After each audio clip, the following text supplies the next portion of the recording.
Welcome to the MS&Me Radio Network. The broadcast shows are for informational and entertainment purposes only. They are not designed to provide listeners with specific personal, medical, or counseling advice. Individuals with a medical issue should always consult their healthcare provider. MS&Me is not responsible for content of individual shows. The views expressed by show hosts or their guests are their own. Enjoy the show. Hi, this is Dawn Melanie. I want to extend my warmest thanks to you for joining me today, for listening to me as I share some of my personal experiences that has shaped and continues to shape my personal views on how I manage myself with multiple sclerosis. I do this with elements such as fitness. I take a liking to fitness, of course, and I generally shun any activities or any factors that's deemed detrimental to my health. Every day I battle the MS monster we know as MS, or multiple sclerosis. Unfortunately, most of us know it too well. Multiple sclerosis is a chronic illness, and I tend to liken it to a bully who you may or may not bump into today, figuratively and literally. A bully where he or she may try to beat you up. If so, he or she may be successful, maybe not. Regardless, not only is it possible, facing the unpredictability of MS, it is, facing it it's inevitable. But we have to understand that that it can be short-lived. It may go on for a period of time. Thus the term chronic. It may get better. Thus the term remitting, relapsing, remitting. MS could get progressively worse and worse every day. For me, the scariest part about the MS monster is how it can attack with invisible symptoms.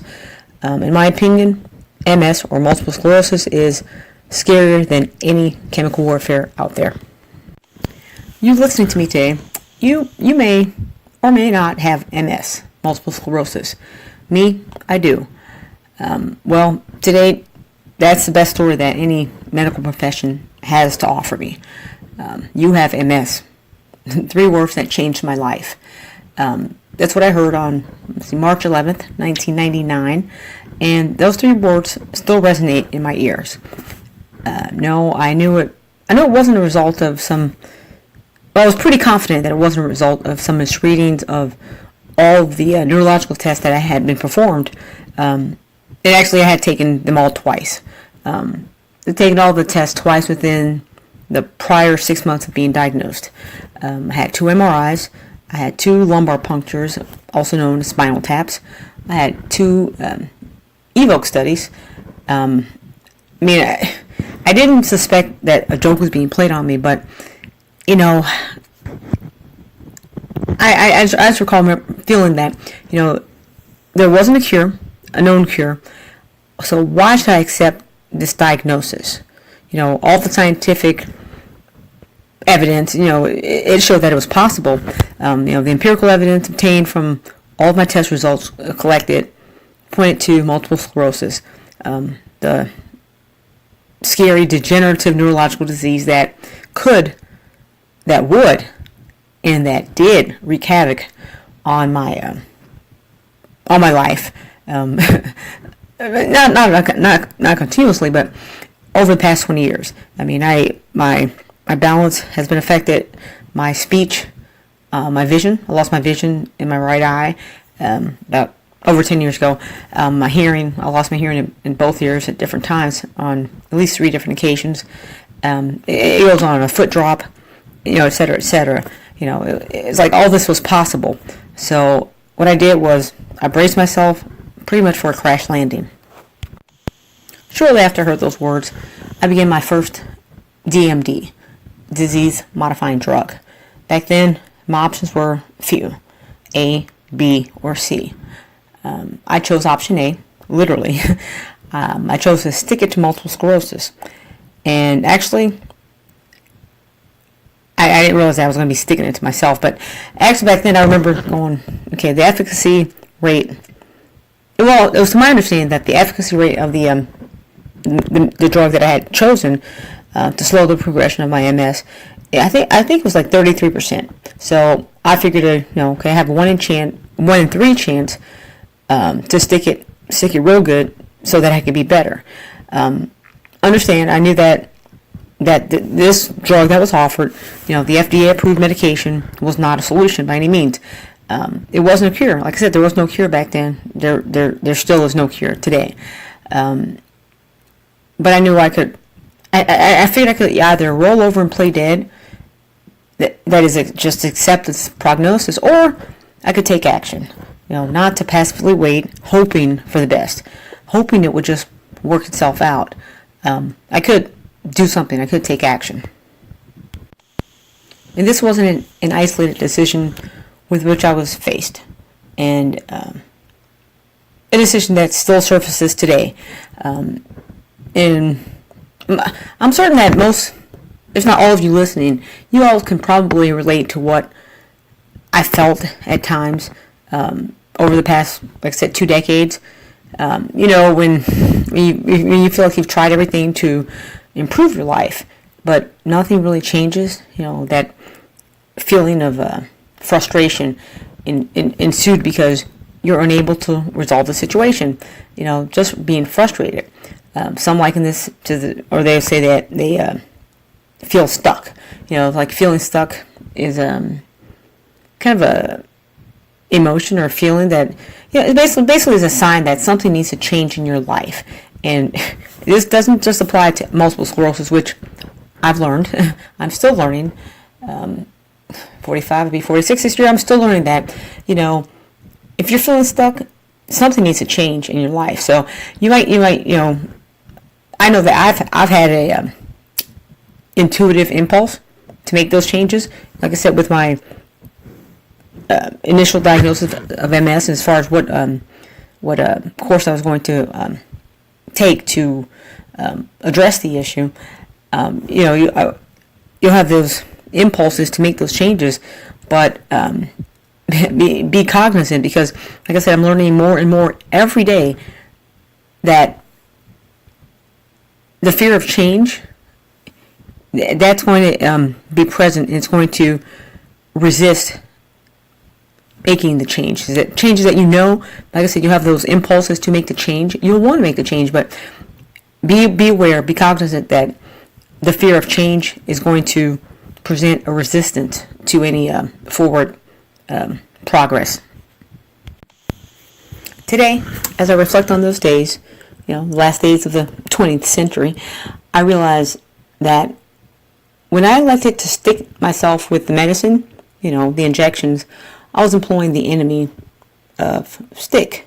Or pardon me, I was employing the enemy of stuck.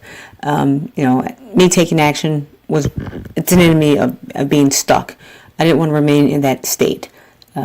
Nearly 2 decades has passed, but I now understand how some with MS may feel stuck. Like I said, I've ensued this frustration of receiving inaccurate diagnosis after diagnosis. I remember, I think the doctor convinced me I had Lyme's disease. And I was like, that's really odd, because I've never really been in the grass or outdoors or around animals or anything like that. But I remember taking 2 weeks of IV infusions at home. I believe it was Rosefin. Yeah, I think so. Antibodies. But anyway, I remember, receiving these diagnoses that were incorrect. And, I went for months and months, total of 6 months of not getting an answer. So, I was trying to convince everyone, even my doctors, that my challenges that I was experiencing, they weren't just visible to the naked eye, on command, but they did occur at the most inopportune occasions. Most the times when I didn't want it. For instance, I'd be playing racquetball. I tried my first neurologist, who I left voluntarily. I never forget how frustrating it was to explain to him that I could function pretty normally, but when now what I know is a episode resulting from MS activity, I couldn't. And, I could play racquetball, I could see, I could move, I was quick. But when that episode hit me, it was like, bam, at the drop of a dime, my right side would just lock up. My hands, my arms, my right leg, and I couldn't move. So, like I said, this was frustrating. And, I know that there's times today where I know I still get frustrated. But, like I said, I choose to take action and do something to either mitigate the frustration by doing some activity that I can, or but not to let that get into my head and stop me from moving forward with my progression of I don't want to say progression of MS, but my progression of being positive and fighting MS head to head. Not letting it manage me, but enabling myself to manage it. I realize now I administered the injectable medicine. I got stuck. But feeling stuck, that's different. Feeling stuck is it's all perception. Dan Millman said, when we feel stuck, going nowhere, even starting to slip backwards, we may actually be backing up to get a running start. I agree. I definitely embrace this perception of my own personal challenges. Remaining stuck is only perception, and it doesn't represent your actual reality. Why not? Because you don't have to remain the same. You have two choices.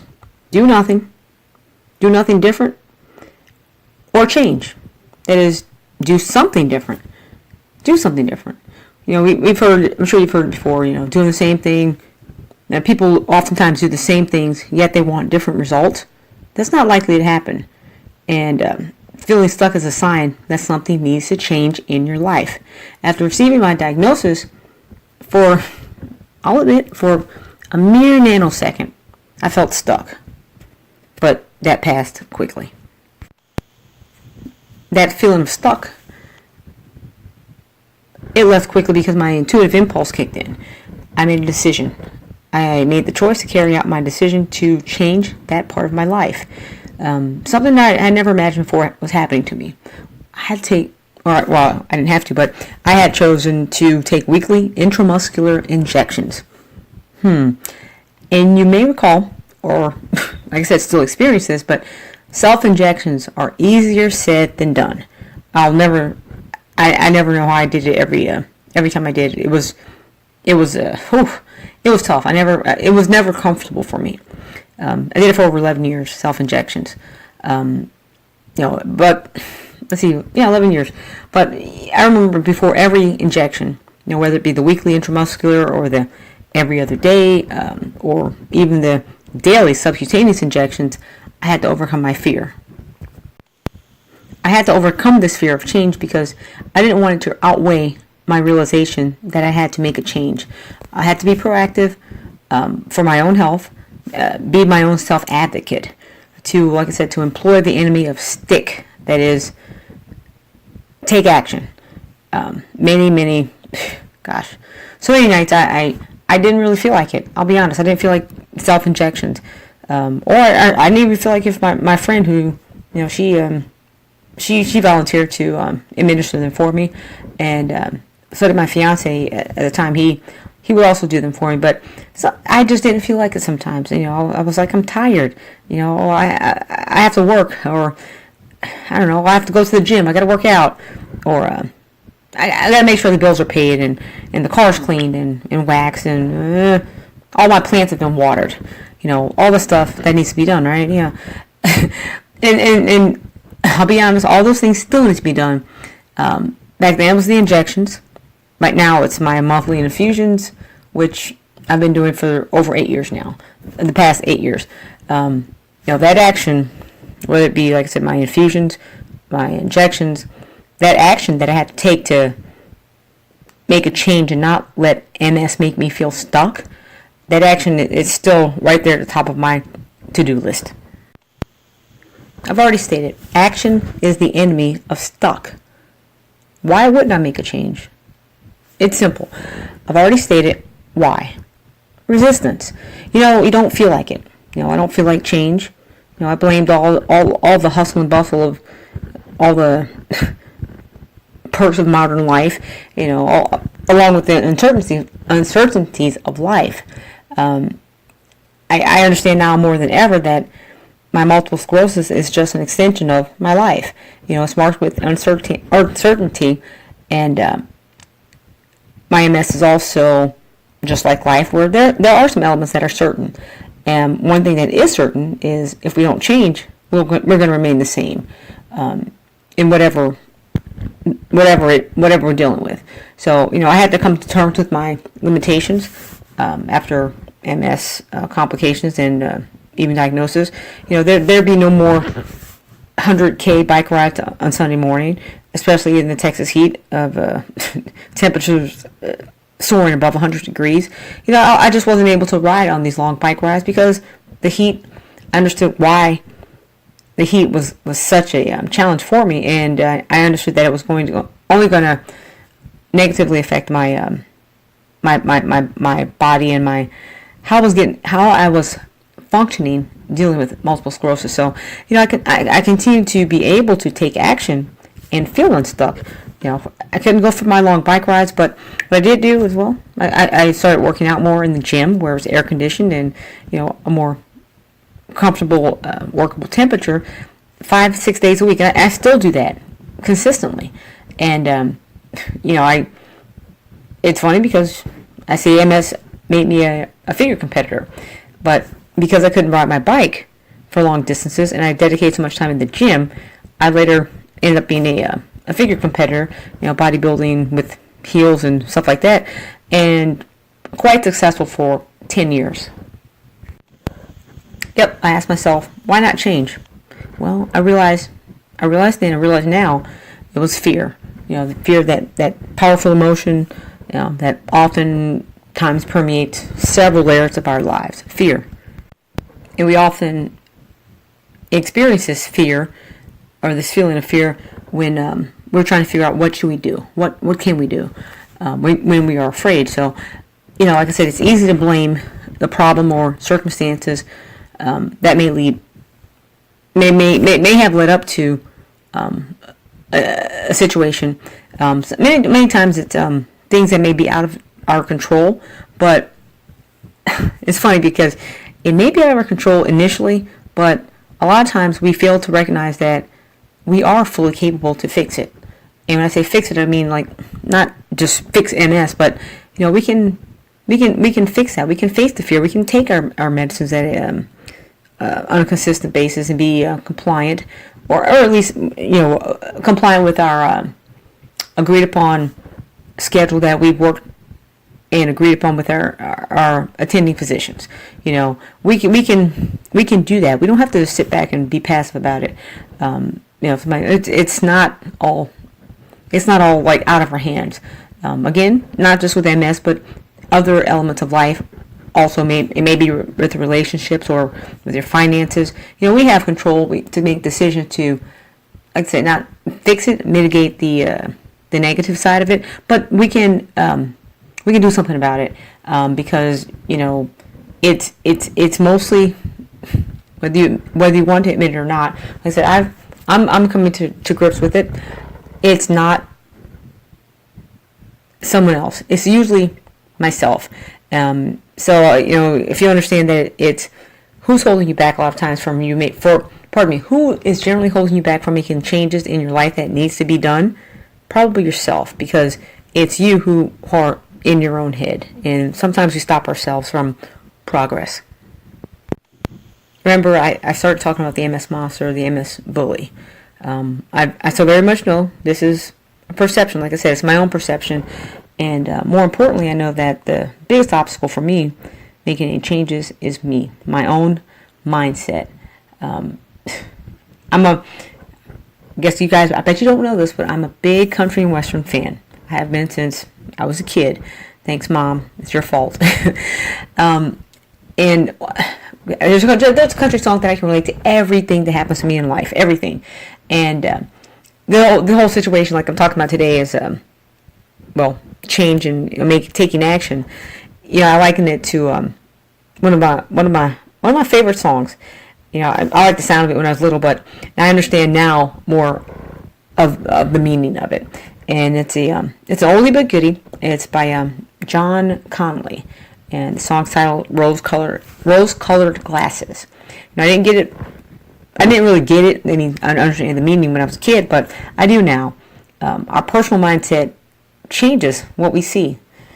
I remember Conley, he's saying, those rose-colored glasses that I'm looking through show only the beauty because they hide all the truth. No, rose-colored glasses. See, they're hiding all the truth. Wait a minute. Okay. Instead of feeling stuck in pursuing that perception, we could continue through life with a designer pair of rose-colored glasses, and things would be better. Oh my goodness. I overthought my MS, my situation. I could simply just put on some rose-colored glasses and bam, the problem would be erased, right? Vanish, no more. But unfortunately, it's not true. And unfortunately, it's sad to me that so many people out there do just this. They only put on rose-colored glasses and fail to face the truth. They perform a weak-ass attempt to look over an issue earnestly. Not really address it, but say one thing and continue behavior that's not consistent with their alleged goals. Now, I'm talking about MS and managing myself. I'm my own worst critic, and I'm pretty tough on myself. So I don't point a finger at any medical profession, any doctor like that, for anything relating to my MS, because I figure, what, I need to be in tune with myself and be in control of that. So if I have all of the tools to live a healthier life, even though I'm battling MS, and I fail to use them, well, that's on me. And like I said, it's sad to me that some people do this even in life, just in general. They'll do things that are non-productive, and even worse, they perform immoral behavior. It's weird because, like I said, MS is just an extension of my life, or just a part of it. But what I'm talking about this with our fear and our change and our need to take action, it really does apply to life in general. Some people, again, with or without MS, they'll choose to travel down life's paths, never taking off those rose-colored glasses, and that's unfortunate. As I close this week's episode, I challenge each and every one of you listeners today to rip off those rose-colored glasses that you may be wearing and that you are accustomed to. Take off those glasses, change your mindset. It's affecting your mindset. So take the glasses off, and for one action in your life that that needs to change, really change, don't just say, I'll change, but honestly, do it every day. Make a commitment to yourself, and that you'll do something towards that being a lifestyle. And I believe that it'll be stronger. It'll be more natural if it's made in conjunction with releasing any fake limits that you may have said, I can't do this, or I can only do this, or those limits that you place upon yourself and that you accept. Basically being passively accepting of what life is without making it what you want it to be. Let's be honest with ourselves. Let's not sacrifice true happiness later in exchange for a good time now. Ladies and gentlemen, to grow, you have to do what feels hard right now. Not put it off later, but do. It feels hard right now, but you have to do it. You have to do it now, not later. I wish you all the best, myself included, of course. That we all can trek through this life with stamina and a positive endurance to press on through our bumpy journey, MS, our journey of life. MS is just one road, and regardless of which road you take, whatever detours you're forced to take, take each term some mindfulness, serious, earnest mindfulness. I encourage you all to adapt, be open, adapt. When I say mindfulness, I mean adapt, a mindfulness mindset or way of thinking, or perhaps just strengthen it. If you don't have it, kind of work to develop it. If you already have it to some degree, hopefully you can work to strengthen it more and more each day. That is, nurture the quality or state of being conscious or aware of something. Don't just go through life, as my husband would say, all willy-nilly, but be mindful of what you're doing, what you're thinking, what you're saying at every moment, or at least most of the moments. Don't be in denial of life. Life is, but again, we don't have to sit there and play dead, or we do have control. And yeah, control, like I said, I don't know if I mentioned it, but control does, more control usually correlates to more happiness. Again, I encourage you all to strive to attain, and every day to maintain that mental state achieved by focusing your awareness on the present moment while calmly acknowledging and accepting your feelings, your thoughts, and your bodily sensations. Whatever you do, know this: you can't get what you want if you don't face the truth. And that's like I don't want to seem like I'm some sort of a dean or a school disciplinarian, but this is, I believe this is truth. You can't get what you want if you don't face the truth. You can get what you want, but eventually the truth is going to come to light, and you're going to have to face it. I think it's easier to deal with it up front than putting it off and denying that it exists. Hey, like I said, MS, you have MS. Okay, I could have been like, yeah, sure, whatever, and not taking actions to do things that I knew would most likely slow the progression down. I could not face the truth, but I think I would have been in a worse situation than I am today if I didn't face the truth early. So, like I said, and this is just an example of taking action so that we can live a better life, and I think this applies to life across the board. So, again, you can't get what you want if you don't take action and face the truth, and you can't go at it alone. You can't just say, "Oh, I got this." I couldn't say I got this without the. I looked at my team. I looked at my team of advisors, my medical advisors, my neurologist, my general practitioner, etc. They're all on my team, the Dawn Melanie team. I can't go at it alone, and of course, I can't do it without God. So, I can't do this alone. And if you try, you probably won't be very successful at all. That's my that's my stick for the day. This is Dawn Melanie. I thank you for joining me, and I do look forward to you doing the same next week when I talk some more about managing self. Until then, have a blessed week.